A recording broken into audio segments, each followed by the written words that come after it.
niñas y niños adolescentes han expresado su sentir y promueven sus derechos a través de cortometrajes en el Festival Tus Derechos en Corto. Vamos a verla. Muchas gracias. De pequeña, Alejandra sufrió violencia por parte de su progenitora. Cuando tuvo la oportunidad, pidió ayuda al gobierno capitalino, quien le tendió la mano sin importar que su origen no fuera mexicano.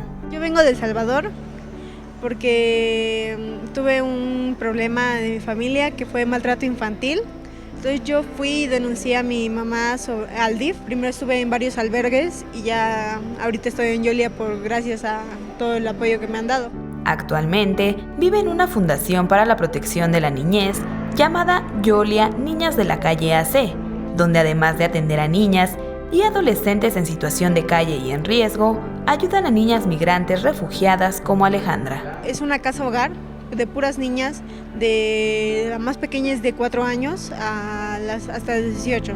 Este miércoles, Alejandra y otras compañeras recibieron un reconocimiento por participar en el Festival Derechos en Corto 2017, donde niños, niñas y adolescentes fueron los protagonistas de los cortometrajes, dando a conocer las preocupaciones en cuanto a la vulneración de sus derechos humanos.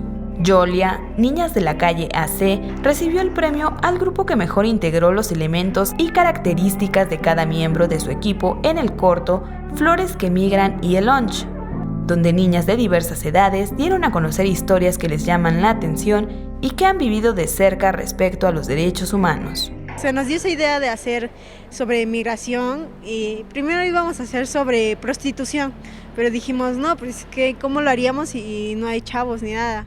Este festival lo organizó la Comisión de Derechos Humanos del Distrito Federal, el DIF y la Secretaría de Cultura, ambos capitalinos. Se pretende que el siguiente año la convocatoria sea mayor. Con imágenes de Joel Arias, Iraís Morquecho, 21 Noticias.